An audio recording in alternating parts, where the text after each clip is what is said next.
A graça e a paz, queridos. Que bom estar com vocês, gente, mais uma vez. E falar sobre legado. Legado é o que uma geração passa para outra geração. De uma forma bem simplista, é isso que legado significa. O que uma geração passa para outra geração. A própria palavra do Senhor, né, lá no Salmo 145, diz assim: uma geração contará a outra geração a grandiosidade dos teus feitos. Eles anunciarão os teus atos poderosos. E a parte que me coube aqui nesse latifúndio é falar sobre raízes fortes e frutos eternos. Não tem como a gente deixar um legado. Ou seja, tem jeito da gente deixar um legado miserável, viu, gente? O que se deixa para outra geração, quando se fala em legado, você pode deixar um legado de vida e você pode deixar um legado de destruição e morte.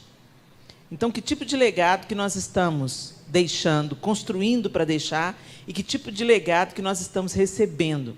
Eu me lembro que quando o Gregório McNulty, que era um ministro de louvor, um homem de Deus, faleceu, e eu encontrei com o pastor Cirilo no aeroporto, e a morte do Gregório impactou muito a gente, porque, na nossa perspectiva humana, Gregório ainda tinha muita lenha para queimar, tinha muita coisa para profetizar, um profeta do Senhor.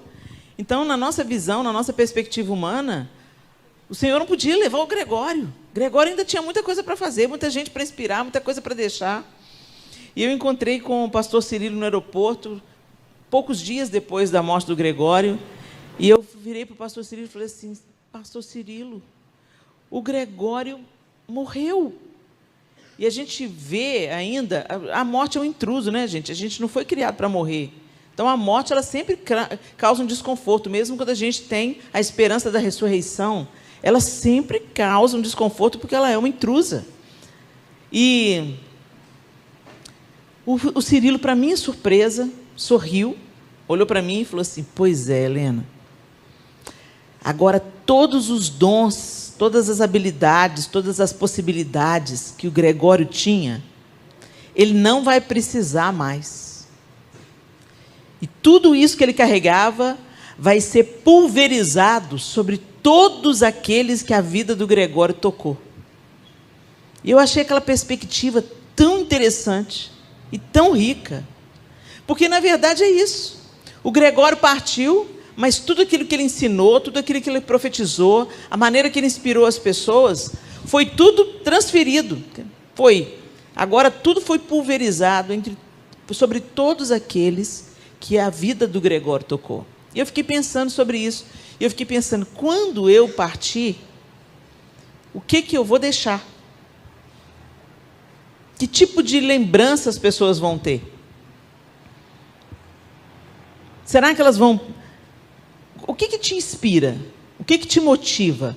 Às vezes você está atravessando um período difícil da sua vida, um período desafiador na sua vida, ou as coisas parecem que estão dando tudo errado, mas aí tem uma pessoa que você conhece, ou que já viveu, ou que ainda vive, e que te mostra que é possível passar pelas adversidades, passar pelos problemas, passar pelas lutas, passar pelas dores, com dignidade, com esperança, com resiliência. O que inspira vocês? Faz uma memória, traz a sua memória aí. O que já inspirou você na sua vida? A vida de alguém, o comportamento de alguém, a reação de alguém diante do luto, diante da dor, diante de uma adversidade, diante do desemprego. Você conhece alguém que teve uma reação que te inspirou, que te motivou, que te deu esperança? Uau, eu quero chegar no nível desse cara aí, eu quero chegar no nível dessa mulher aí, porque, olha, é isso que eu quero para a minha vida. Que tipo de legado que nós estamos buscando, né? O que a gente está buscando? O que nos inspira? O que nos motiva? E o que nós estamos construindo? E aí, quando me passaram esse tema, raízes fortes, frutos eternos, baseado lá em 1 Coríntios 15, 58, você já pode abrir aí a sua Bíblia?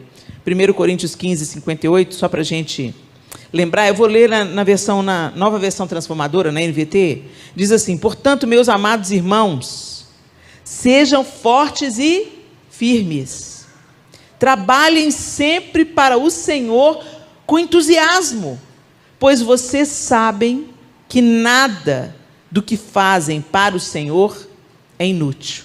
Em outras traduções diz, porque no Senhor o nosso trabalho não é vão. E a gente está vivendo um tempo que as pessoas estão tão abaladas. A geração de vocês enfrenta coisas que a minha geração não enfrentou. Por um lado, foi maravilhoso, gente, para a minha geração, ter menos acesso à tecnologia. Por quê? A gente não ficava dentro de casa. A gente tinha que buscar relacionamento real, olhando no olho. E hoje, o que facilita a vida de vocês também torna a vida de vocês mais desafiadora. Porque é muito fácil vocês se trancarem no mundinho de vocês. É muito fácil vocês começarem a se comparar entre si. Porque, de repente, você olha na rede social, a vida do cara que está lá é tão maravilhosa e a sua parece tão medíocre. Você olha lá para os modelos irreais, infundados na vida do outro, e, inevitavelmente, rola uma comparação, rola uma pressão.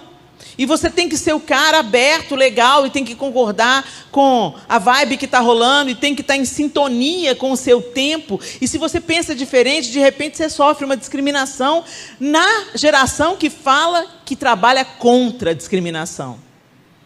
Então, de repente, se você resolve ser diferente, ou seguir um caminho diferente, você é o estranho.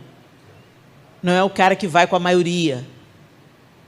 Então, isso gera uma pressão. E gera uma pressão porque muitos jovens estão tirando a própria vida. Na minha geração, eu não ouvia falar de suicídio de crianças. E hoje a gente está tendo que lidar com o suicídio de meninos de 10 e 11 anos de idade. Como você pensa, que pressão é essa? Que dor é essa? Porque o suicida, ele não quer morrer. O suicida quer acabar com a dor. Que dor é essa? Que profundidade de dor é essa?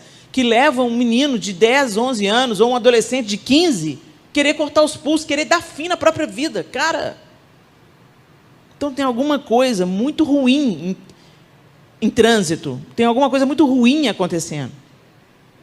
Mas, ao mesmo tempo que tem uma coisa muito ruim acontecendo, eu acredito o seguinte, que quando a gente olha para a Bíblia e a gente vê um grande movimento das trevas contra as crianças, contra os adolescentes, contra os jovens, estava para se manifestar algo muito grande e poderoso. Então, por que, na época que Moisés nasceu, vocês acham que foi coincidência o faraó ter mandado matar os meninos? Vocês acham que foi coincidência? O que moveu o coração de faraó? Que ódio é esse? Vocês acham que foi realmente só o medo do povo que estava se multiplicando, do povo hebreu se multiplicando no Egito, e que podia ser uma ameaça para ele? Essa pode ter sido a explicação mental que ele recebeu pela sugestão de Satanás para exterminar um povo. Mas Satanás estava sentindo o cheiro do que estava para se manifestar. Deus já havia prometido a Abraão que o povo dele seria levado para uma terra estranha, que lá seria escravo por 400 anos, mas ele iria interferir com a sua mão poderosa, iria tirar o povo do Egito. E não era um povo qualquer, era o povo que Deus tinha fundado para a manifestação de Jesus, para a manifestação do Messias. E aí vem um decreto do rei que tem que matar os meninos. Moisés nasceu, o libertador nasceu. Na época que Jesus nasceu, os bebês, Herodes mandou matar os bebês. Por quê? Porque estava para se manifestar o Messias de Deus. Então, gente, eu creio firmemente que quando a gente lê essas notícias terríveis, de exploração infantil, de prostituição infantil, de suicídio de crianças e adolescentes, de uma geração quebrada, seduzida pelas drogas, está para cima, esse ataque frontal a vocês que são jovens, esse ataque frontal às crianças, esse ataque sem camuflagem, né? Não tem mais camuflagem, o diabo mostrou a sua face. Esse ataque frontal contra vocês nos dá um cheiro, uma suspeita de que algo grande está para se manifestar. uma geração de avivalistas, uma geração apaixonada pelo Senhor, uma geração que não se movimenta por vistas, uma geração que está aprofundando as suas raízes. Eu vejo jovens hoje buscando estudar teologia. Eu não via isso no meu tempo.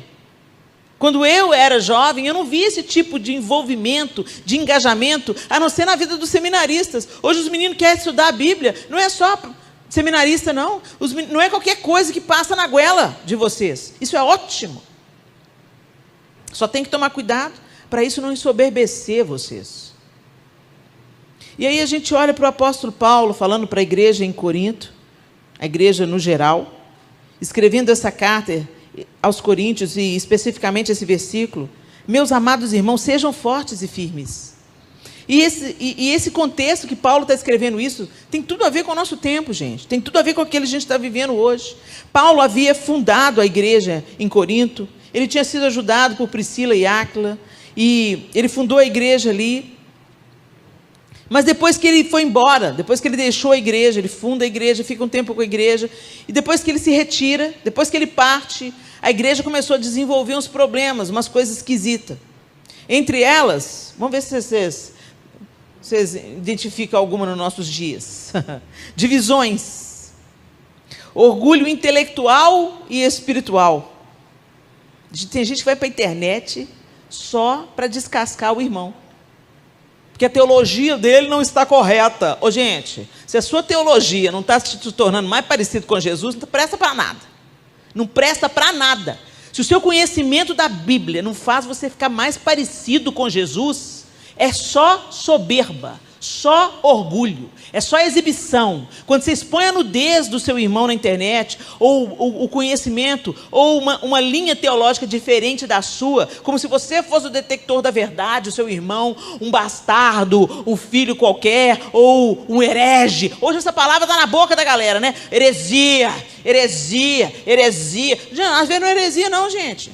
Às vezes é só uma posição teológica diferente. Ou, às vezes, é um ensino equivocado que a pessoa teve por causa da escola dela. Não porque ela é um falso profeta. Agora, todo mundo que prega alguma coisa que você não concorda, falso profeta. Ô, gente, chamar o irmão de falso profeta é pesado, hein? A maneira da gente combater o ensino equivocado é levando a verdade, ensinando a verdade. E se o irmão está insistindo no ensino equivocado, é hora daqueles que têm mais conhecimento se reunirem, marcar uma reunião com o irmão e exortar o irmão em amor, e não expor a nudez dele na internet. E é isso que está acontecendo nos nossos dias, e é isso que estava acontecendo lá em Corinto. Tinha uma galera lá se achando melhor do que os outros, porque falava em línguas. Eu falo em línguas, você não fala, miserável. Então eu sou mais espiritual do que você. Eu conheço mais. O meu ensinamento é melhor. Eu sou de... Sabe como? Aquelas divisões. E isso está acontecendo hoje. É uma carta tão antiga, mas tem tudo a ver com aquilo que a gente está vivendo hoje. Divisões, orgulho intelectual, orgulho espiritual, imoralidade e impureza. É, gente, porque tem gente que está dentro da igreja, mas está transando com a namorada. Está indo para o motel. Acha normal ficar chapado. Acha normal. Não é normal não, gente. Isso é impureza. Seu corpo é templo do Espírito Santo. Você adora a Deus e toma um cafezinho com o diabo? Não se engane, não tem em cima do muro para Deus não, gente. O em cima do muro é território do maligno. Causas na justiça contra os irmãos. Irmão levando o outro na justiça. Coisa lá só de Corinto, né, gente? Não acontece não para a gente, não. Desordens na ceia do Senhor. O povo vinha para a ceia e comia mais do que devia. Quando os irmãos chegavam atrasados para comer a ceia, os irmãos já tinham tomado a ceia. Não era em memória de Jesus, é porque estavam com fome. E hoje tem gente fazendo ceia com Coca-Cola. Isso é desordem na ceia, não é? Só lá em Corinto, né, gente? Aqui não. Aqui no Brasil, não. Na igreja moderna, não. Cristãos participando... Olha o que estava acontecendo lá em Corinto. Cristãos participando de festas pagãs com comidas oferecidas a ídolos. Não tem nada a ver, gente. Tem nada a ver. falsos ensinos sobre a ressurreição dos mortos, desordens nos cultos. Tem uns cultos que são bizarros. Eu estou falando, gente, quando eu falo da igreja, eu falo da igreja, instituição no Brasil todo, as várias linhas denominacionais, as várias culturas, né? Porque, gente, a gente é um povo, na multiforme graça e sabedoria de Deus, nós somos também diversos. Você entra numa igreja, numa comunidade de fé, tem um certo código de ética, você entra na outra, né? A galera tem outra liturgia, outro jeito de cultuar, mas é tudo filho de Deus. Eu lembro que uma vez eu fui pregar numa Assembleia de Deus, amo os assembleanos, mas eu fui pregar na Assembleia de Deus, naquele dia meu coração ficou peludo. Porque uma igreja que dá muitas oportunidades. Então, me chamaram para pregar, mas a irmã ia cantar, depois a outra irmã cantou, depois um pastor leu um salmo, depois o outro pastor deu uma palavra. E aí eu fui vendo o tempo passar, falei, meu Deus, eu preparei uma palavra de 40 minutos, e já passou 40 minutos das oportunidades, vai sobrar 10 minutos. Como é que eu vou resumir 40 minutos em 10, Jesus, me dá estratégia. E aí, no meio daquela parada, me deu uma canseira. Eu falei assim, não, Jesus, vou falar com o João, que eu não quero mais vir em Assembleia de Deus, não. Falei, confesso o meu pecado. Aqui na minha mente eu falei, aí veio aquela voz, você tem filhos? Parece uma pergunta tão sem contexto, eu estou reclamando dos irmãos, e vem uma pergunta sem contexto. Você tem filhos? Tenho. Quantos? 4. Eles são iguais? Não, cada um de um jeito. Você ama os 4? Amo os 4. Eu também. Foi cirúrgico. Passei uma vergonha. Eu falei, Senhor Jesus, me perdoa. São meus irmãos, são meus irmãos. Aí, pensa aí no seu irmão de sangue. Quem tem irmão de sangue aí? Você ama? Odeia também, né, gente? Entre tapas e beijos, né? Mas vem alguém de fora bater no seu irmão? Não. Irmão meu, quem bate sou eu. Não é assim?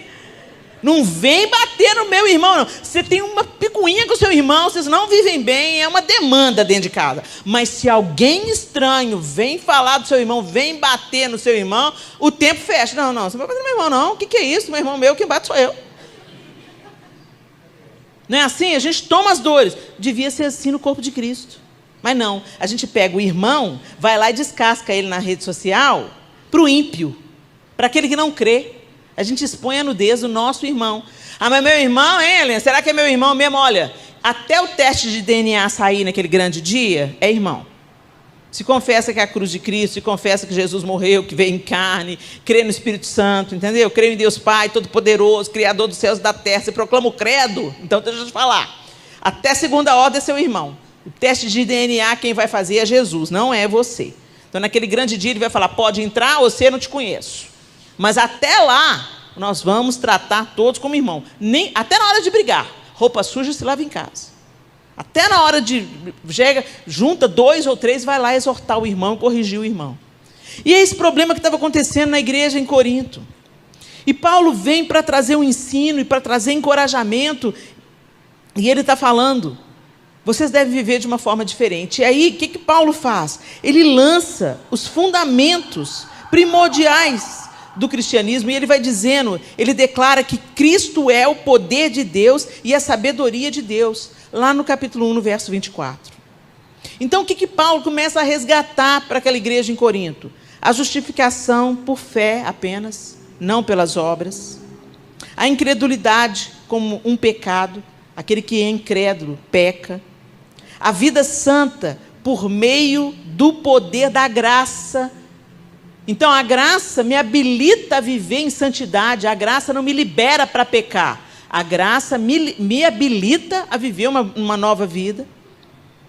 A real liberdade, através da total submissão a Deus. Ele fala, todas as coisas me são lícitas, mas nem todas me convêm. Então, ele está afirmando para aquela igreja que existe uma real liberdade, mas em submissão a Deus. A fé e a oração como recursos poderosos. A soberania de Deus, mesmo em face dos fatos mais negativos. O que ele lança para os coríntios? Raiz. Para a gente deixar um legado, a gente tem que ter raiz. A gente tem que saber quais são as bases. qual é o alicerce sobre o qual nós estamos construindo uma história? Sobre qual alicerce você está construindo a sua história? Ah, Helena, mas eu sou jovem ainda. Não se engane. O Senhor usa os jovens. O Senhor quer usar. Eu vos escolhi porque vocês são fortes. Mas o que acontece? Um espírito de rebelião, às vezes, toma os mais jovens. E um espírito de egoísmo e manipulação toma os mais velhos. Deus quer que uma geração ande junto com a outra geração. Para a gente transmitir um legado, a gente tem que caminhar junto, a gente não tem que ser rival. E é importante a gente receber da geração antes de nós as bases, a memória daquilo que o Senhor deixou. Uma geração contará a outra geração, a próxima geração, os feitos do Senhor. A gente tem que, nós como mais velhos, temos que ensinar a próxima geração, lembrar a próxima geração das bases, dos fundamentos, dos alicerces, das raízes, para que os frutos sejam saborosos, sejam abundantes e nutram a próxima geração depois deles. Então você que é jovem, pensa, mas o que eu posso oferecer? Tudo. Você tem juventude, você tem vigor, você tem inteligência, você tem capacidade. E você tem gente mais velha te instruindo. Tem gente mais velha pagando um preço por você. Tem gente mais velha te ensinando. Tem gente mais velha te aconselhando. Como o apóstolo Paulo estava aconselhando aquela igreja nova, aquela igreja neófita, aquela igreja que tinha acabado de nascer, aquela igreja de gentios que tinha acabado de nascer em Corinto. Eles sabiam tão pouco da fé, mas o apóstolo Paulo estava ali para fortalecer as bases, para lembrá-los dos fundamentos. E nós, como mais velhos, nós temos que lembrar a próxima geração dos fundamentos. Mas vocês que são jovens, vocês têm que estar dispostos a aprender. E eu me lembro bem quando eu tinha a idade de vocês. Foi outro dia. E como eu era arrogante. Quando meu pai e minha mãe vinham me aconselhar, eu falava, eu já sei. Eu já sei. Ô fulano, você sabe? Ih, mãe, eu já sei. A gente tem uma coisa que eu acho que é inerente ao jovem, pelo seu vigor, pelo seu entusiasmo, pela sua vontade de desbravar o desconhecido, por essa vontade que a gente tem de dominar o mundo. Junto com isso, no pacote, vem o que eu chamo de arrogância juvenil. Você pensa que você sabe tudo, mas você não sabe. Você pode até saber um tanto de coisa mais do que seu pai e sua mãe. Sabe que quando a gente pede assim, aqui, o que é isso aqui nesse negócio aqui? Por que bloqueou? Me ajuda aqui, pelo amor de Deus. Mãe, pelo amor de Deus, mas você não aprendeu isso até hoje. Eu já te expliquei 3 vezes. Não é assim, gente? É fato. Porque vocês vivem uma realidade que nós não vivíamos. Vocês já nasceram com uma placa-mãe diferente. A gente está ligado lá na época do... Deixa para lá. Mas tem uma coisa que a gente não ganha intelectualmente. A gente ganha com a vida. Porque eu vivi muito mais anos. Eu escutei muito mais coisas. Eu vi a experiência de muito mais gente que você ainda não teve tempo de ver. Vocês não são inferiores por causa disso. Só não teve tempo. Vocês já sabem um tanto de coisa, mas vocês não sabem de outras tantas. É por isso que o apóstolo Paulo, na carta aos Efésios, ele diz assim, enchei-vos do Espírito, sujeitando-vos uns aos outros no amor de Cristo. Nós precisamos uns dos outros. Nós temos que aprender. Você pode aprender com o analfabeto. Teve um dia que eu fui levar um cinto para dar um furo no sapateiro. Cheguei lá, encontrei o seu Joel. E o seu Joel falou assim, não, pode ficar aí que eu vou furar os cintos agora mesmo. Eram uns 3 cintos. E ele foi conversando comigo. Meu Deus, como Deus falou comigo naquela tarde através do sapateiro. Como Deus me ensinou, como Deus me encorajou, como Deus me animou através do sapateiro. Então, aquele que é parecido com Jesus, e esse é o nosso propósito como cristãos, está com os ouvidos atentos para aprender dos mais velhos, dos amigos, daqueles que aparentemente não têm nada para te ensinar, mas tem. Você tem sempre algo novo para aprender. E vai morrer sem saber um tanto de outras coisas. Então, por que essa arrogância? O plano de Deus para nós é que as nossas raízes sejam profundas. E eu quero trazer para vocês aqui um exemplo que a própria Bíblia diz. Lá no Salmo 92, do 12 ao 15, diz assim, o salmista diz assim: os justos florescerão como a palmeira, crescerão como o cedro do Líbano, plantados na casa do Senhor, florescerão nos átrios do nosso Deus.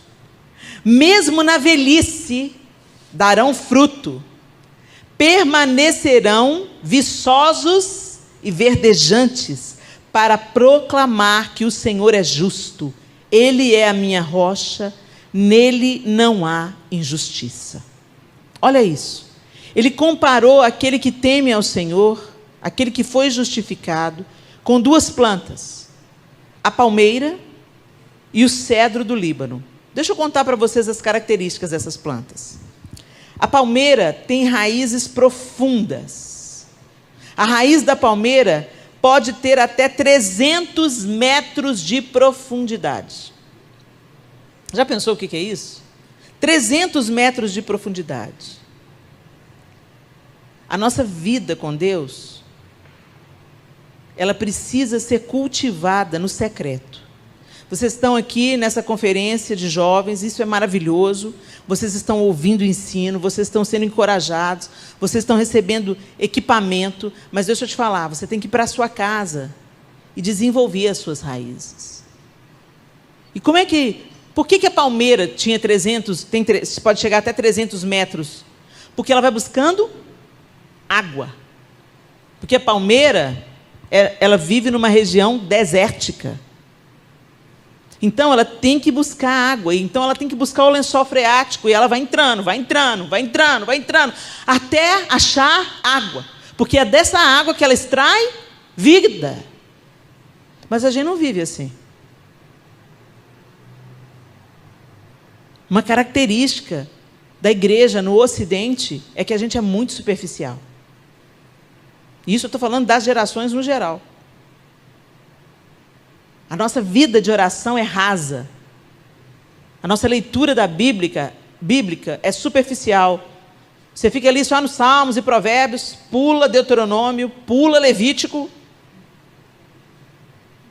Se eu fizer uma pesquisa aqui, quem é que já leu a Bíblia toda mais de uma vez? Eu sei que a minoria vai levantar a mão. Como assim? Como assim que a gente diz que ama Jesus, que segue Jesus, mas não busca Jesus?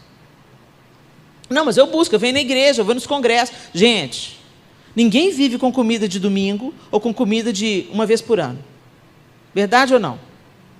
Você precisa de comer todo dia. E no nosso hábito ocidental, a gente come 3 vezes por dia, pelo menos, no mínimo. Fora as beliscadinhas que a gente dá. Os saques à geladeira, principalmente vocês que têm essa idade de crescimento. Mas a gente não tem isso mesmo correspondente de busca do Senhor. Por isso nós somos frágeis. Nossas raízes são superficiais.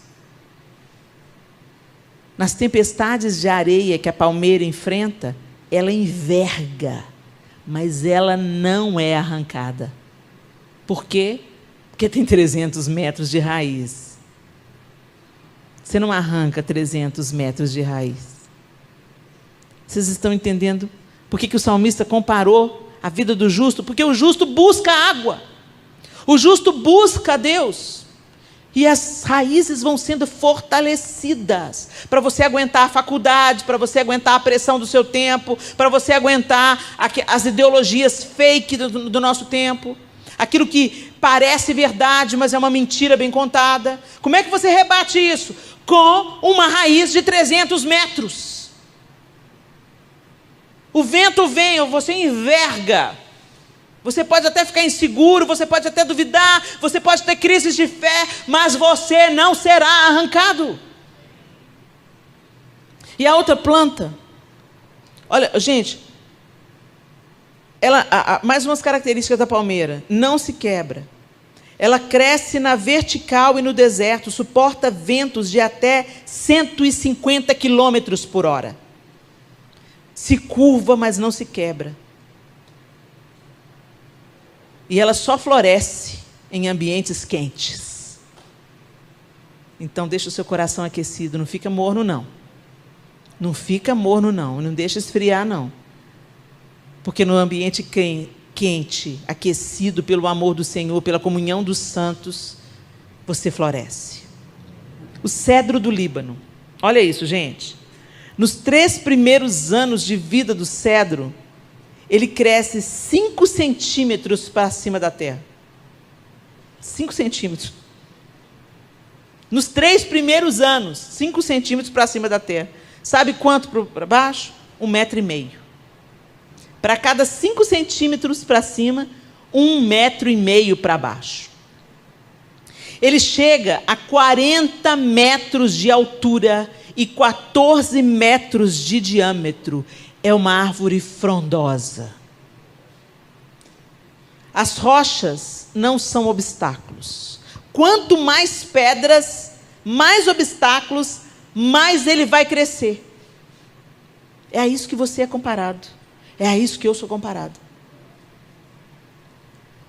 É símbolo de força e de longevidade. A sua madeira foi usada na construção do templo. A resina serve para mumificação. A casca é usada no tratamento da lepra. Ou seja, tudo do cedro se aproveita. Presta atenção, gente. Você é comparado à palmeira e ao cedro. Será que é isso mesmo? Será que hoje você é um cedro? Ou está se tornando um cedro? Será que tudo na sua vida aproveita, constrói, preserva, cura? Porque de tudo se aproveita no cedro. Será que você parece com a palmeira? Vem as adversidades, vem as ideologias, vem a pressão do professor da faculdade, vem a ridicularização dos colegas, mas você enverga, mas não é arrancado. Será que é isso? E é isso que vai deixar um legado para a próxima geração. Não é você ser legal e aceito por todo mundo. Não é você ir com a manada. Não é você fazer o que todo mundo faz. Isso não deixa legado nenhum. Não um legado de vida. Não esperança para a próxima geração. Quer você queira, quer não, tem alguém de olho em você. Em mim, Helena? Mas eu só tenho 18 anos, eu só tenho 19 anos. A próxima geração, a geração antes de você, já está de olho em você. Seu irmão mais novo já está de olho em você. Seu priminho pequeno já está de olho em você. A filhinha da sua vizinha já está de olho em você. Você já é um referencial para alguém? Você já pensa na vida que você está vivendo? Você está construindo alguma coisa para ser passado como um bastão? Ou será que você pensa que é tudo sobre você? Porque essa é mais uma característica de quando a gente é jovem. A gente pensa que o mundo gira a nosso serviço. Essa é uma característica não só dos jovens, mas da imaturidade. Tem gente com 45, 50 anos que só pensa no próprio umbigo. Aí entra a maturidade, não a idade. A vida não gira em torno de você. Por isso que o Pai é nosso. Pai nosso que estás no céu, santificado seja o teu nome. Não é pai meu que está no céu. Gente, hoje a gente vive um evangelho tão autocentrado, tão ególatra. Ai, Deus tem que satisfazer os meus planos. Deus tem promessas para mim. Deus tem promessa para você e tem promessa para quem está do seu lado aí, ó. Você não é melhor do que ninguém, não. Deus vai agindo no coletivo. Ele está trabalhando com você, e Ele está trabalhando com a sua família, e Ele está trabalhando com o seu colega de escola, Ele está trabalhando na faculdade. Sabe como, gente? Deus não dá ponto sem nó. Ele não trabalha só comigo. Quando acontece alguma coisa comigo, Ele está trabalhando comigo, Ele está trabalhando com a minha família, Ele está trabalhando com o meu marido, Ele está trabalhando nos lugares onde eu ministro, Ele está trabalhando com um todo. Mas nós temos uma visão extremamente egoísta. Por quê? Porque o nosso parâmetro é esse mundo. E esse mundo, muitas vezes, motiva a gente numa visão altamente ególatra. A idolatria do ego. Deus existe para satisfazer os meus desejos. E a gente acha, a gente até se apropria de uma visão legítima, que Deus é nosso Pai, que Ele é misericordioso, que Ele nos ama e que Ele vai fazer tudo para que a gente atinja o nosso propósito, a plenitude do nosso propósito. Mas não é só sobre você. Deus me ama e Ele não ama a Sofia menos. Tem um plano para mim? Tem um plano para o meu amigo? Tem um plano para o meu pai? Tem um plano para minha mãe? Mas a gente pensa que Deus é um gênio da lâmpada, que vai satisfazer todos os nossos caprichos. A gente pede para Deus, para Ele, Deus nos atende, Deus faz do jeito que eu quero, Deus manda aquele rapaz, nossa, aquele rapaz é tão lindo, quero casar com ele, Deus, sabe? Gente, é muito importante nós buscarmos a vontade de Deus para nós, mas é sempre bom a gente lembrar que não é só sobre nós. Até o nosso casamento não é só sobre uma união romântica com o homem da nossa vida ou com a mulher da nossa vida. O casamento tem que glorificar a Deus. O nosso casamento tem que ser um luzeiro aceso para mostrar para o mundo que Deus construiu a família. O nosso casamento tem que ser a junção de dois cedros que produza muita sombra, para que as pessoas venham se abrigar sobre essa sombra.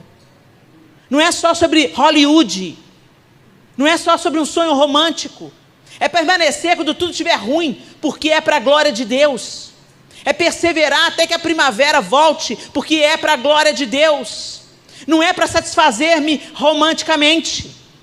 E a gente tem a gente vive no fantástico mundo de Bob, querendo um casamento romântico, e a gente põe a música lá do filme, e a gente, ai, que linda essa música, ai, ele é lindo, ai, ele é maravilhoso, no primeiro ano de casamento, está querendo matar um ao outro.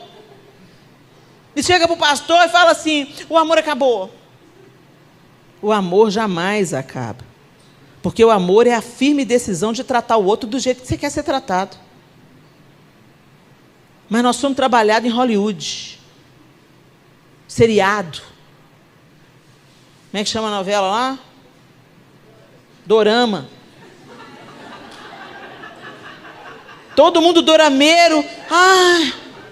Ele é lindo, ele é maravilhoso. No primeiro fracasso que o cara dá, não, ele não é maravilhoso, eu quero casar com um coreano. Acorda, gente. Acorda, é muito legal a gente ver, ter os entretenimentos, curtir as coisas, ok, mas olha, gente, não se engane, o mundo jaz no maligno, e o diabo não vai perder uma oportunidade de manipular o seu pensamento, e a forma mais eficaz dele manipular o seu pensamento é no entretenimento, cara, porque no entretenimento você não percebe que está sendo enganado, e você vai comprando uma verdade do diabo ao invés de comprar a verdade de Deus. Você abraça um propósito romântico e ilusório ao invés de abraçar o propósito de Deus. Eu não estou dizendo que você tem que casar com uma mocréia só para cumprir o propósito de Deus, não. Estou dizendo assim, não, eu vou casar para o propósito de Deus, não sinto atração nenhuma por ela, é uma jararaca, mas vamos casar. Não funciona assim também, gente. Tem que ter um mínimo de empatia, de atração, de querer estar junto, de querer construir alguma coisa junto. Mas isso só não basta. Tem que aprofundar a raiz. Sai. Coraçãozinho. Ai, ele é tão lindo.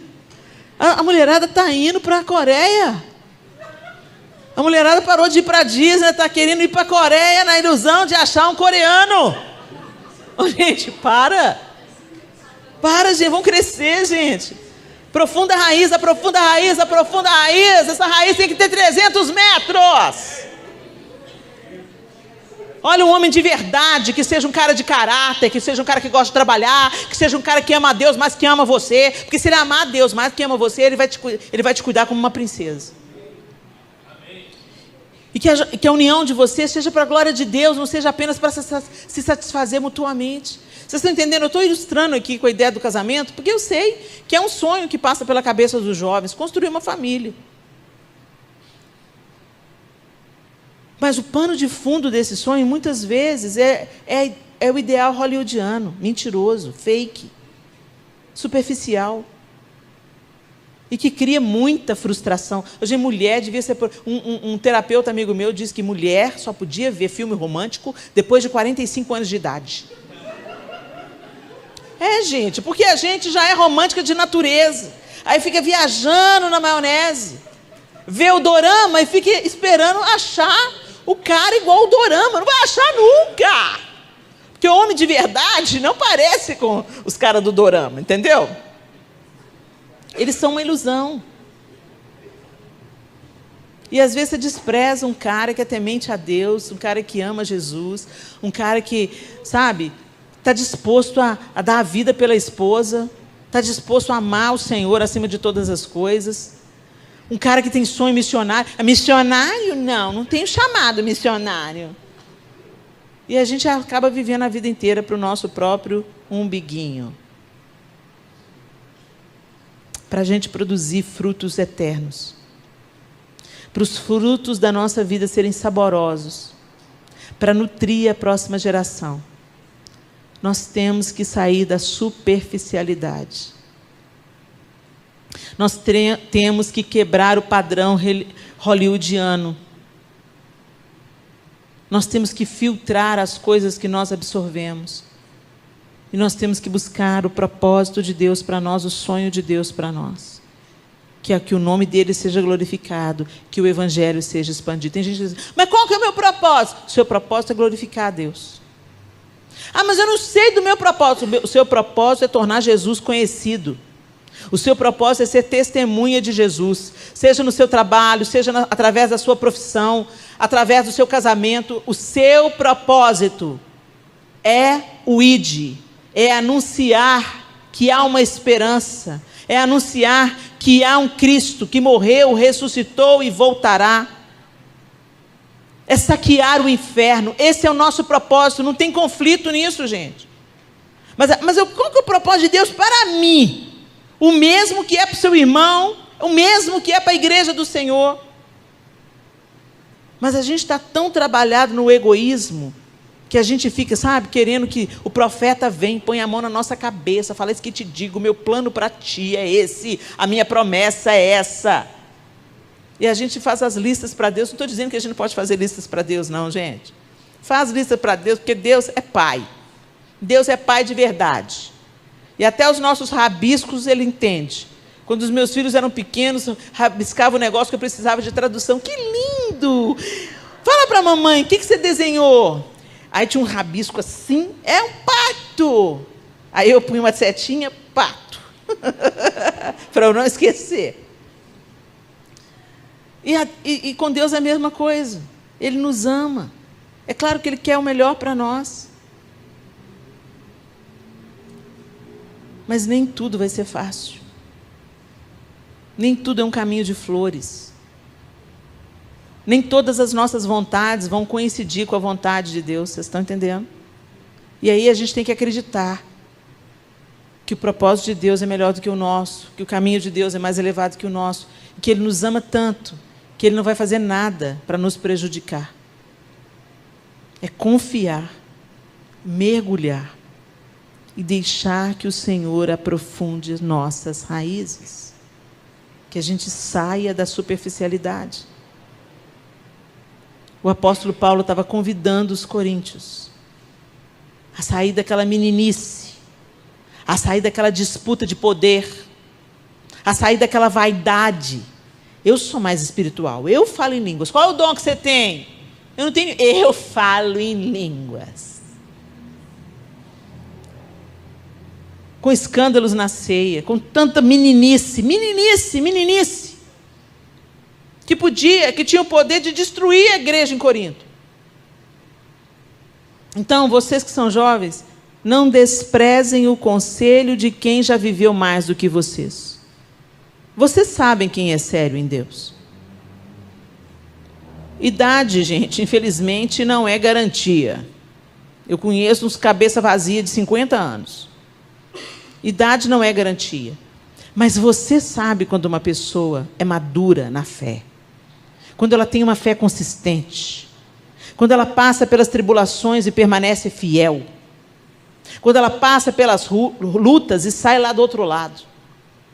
Quando ela permanece em pureza, mesmo quando as tentações vêm. Você sabe até entre vocês, jovens, quem é o crente mesmo e quem é aquele que está assim, Jesus, será?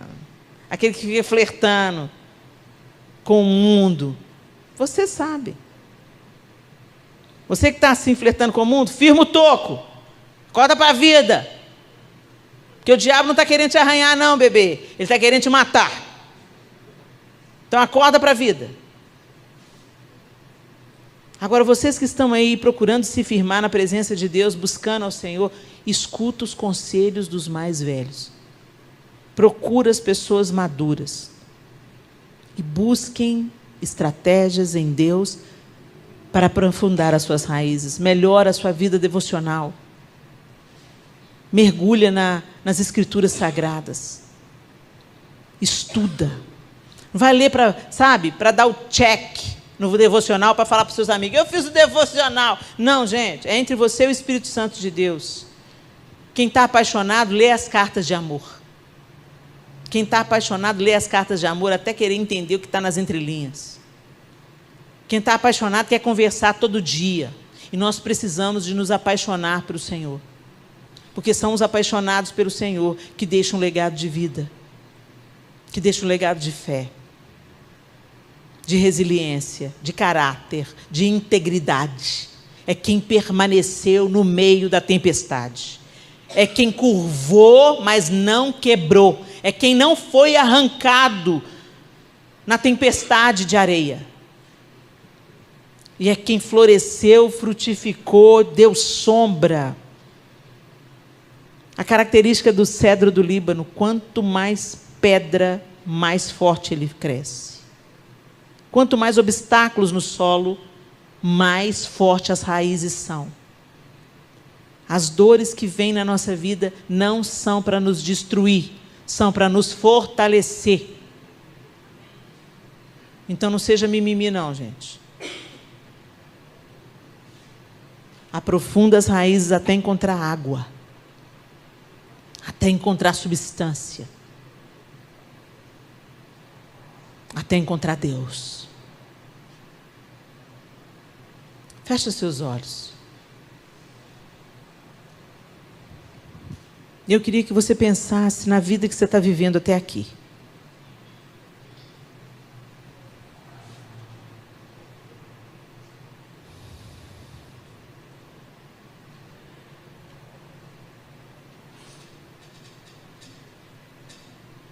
Muita gente passou por esse púlpito,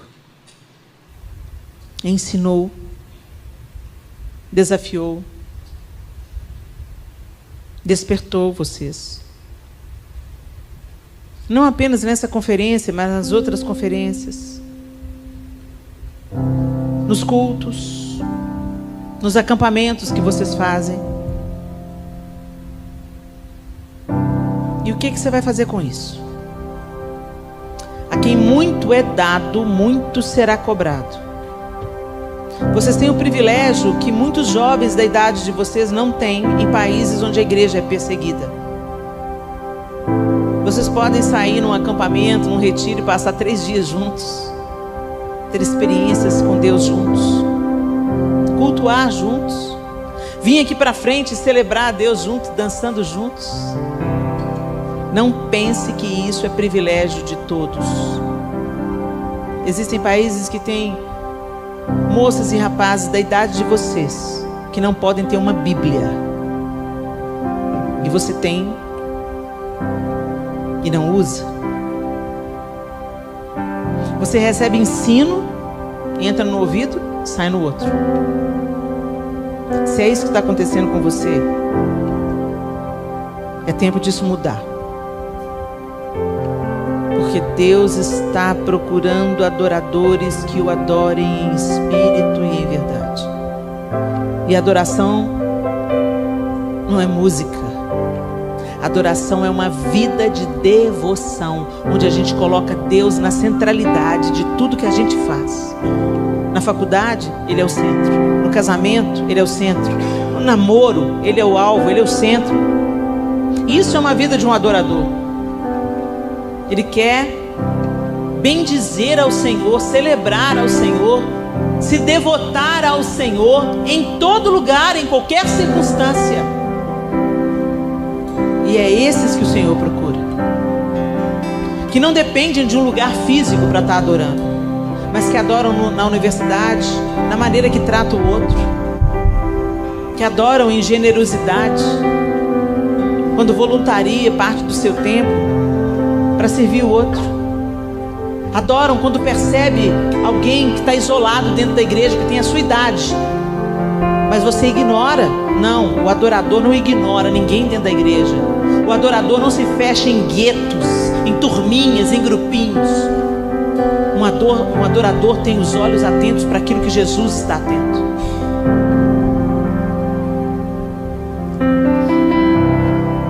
Aprofundar raízes é fundamental. E não existe isso se a gente não busca uma vida de adoração ou uma vida de devoção.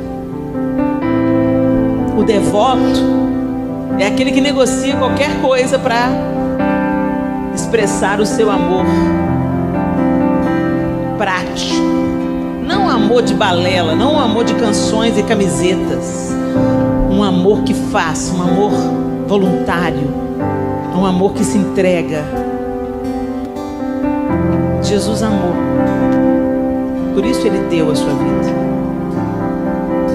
Deus amou, por isso Ele deu Jesus. E nós? O que nós vamos deixar para as pessoas que vêm atrás da gente? E o que nós estamos absorvendo e recebendo daqueles que já estão adiante de nós?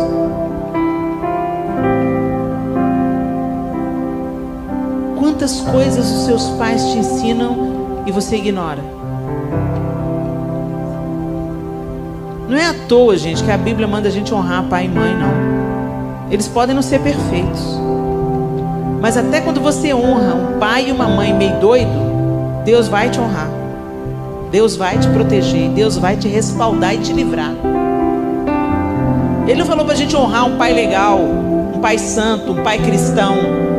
Ele falou para honrar pai e mãe. E a sua obediência traz a bênção do Senhor sobre você. A gente fala de legado. Legado começa em casa. Você pode ter líderes proeminentes, pessoas que te influenciam, pessoas que te inspiram. Eu fico pensando no legado do Timothy Keller. Meu Deus, quantos livros, quantos ensinamentos, quantas coisas lindas que aquele homem deixou, quanta instrução, quanta devoção ao Senhor, que refletiu em material rico de conhecimento. Mas o maior legado, certamente quem honrou foi a sua família, seus amigos mais próximos, sua igreja.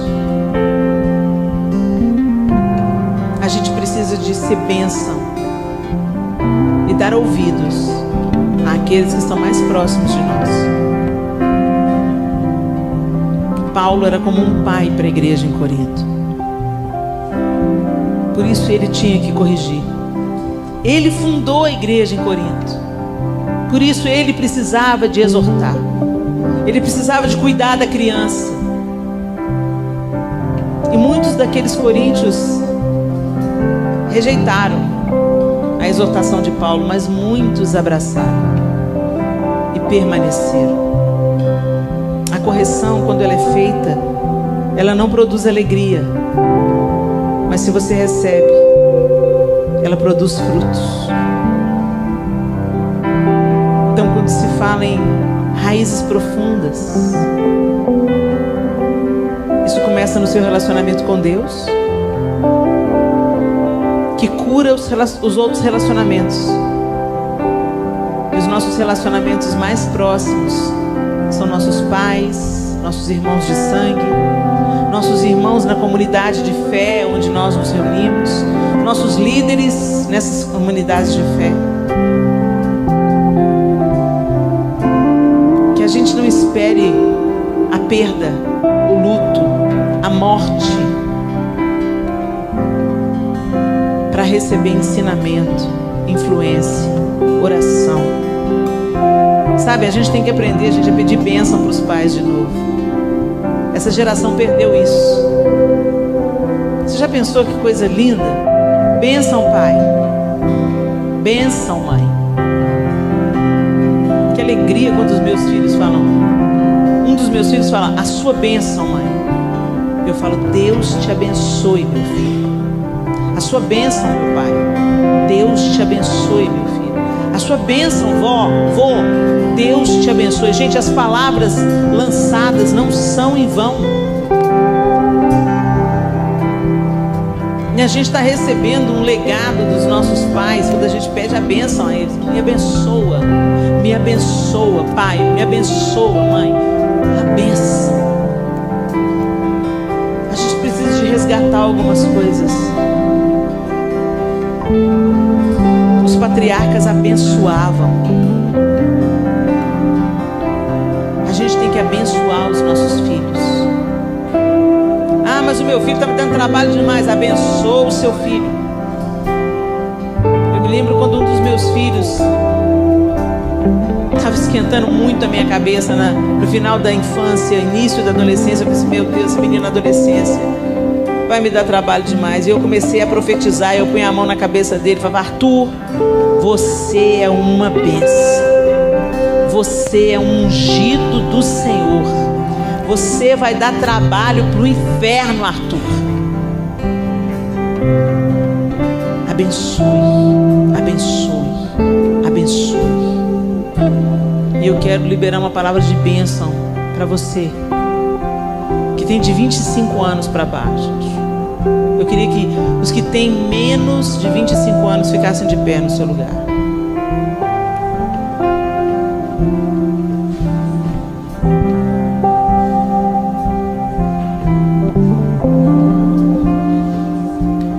Eu quero dizer para vocês, vocês não são uma geração Nutella. Vocês são fortes. Vocês são destemidos. Vocês são ousados em Deus. Vocês são focados. E eu ministro sobre vocês temor do Senhor. Que o temor ao Senhor tome o coração de vocês em nome de Jesus. Que a reverência ao Senhor não se aparte de vocês. Que vocês sejam filhos e filhas obedientes aos seus pais. Que toda rebelião, mentira do inferno, falsa ideologia, que ela não entre no coração de vocês.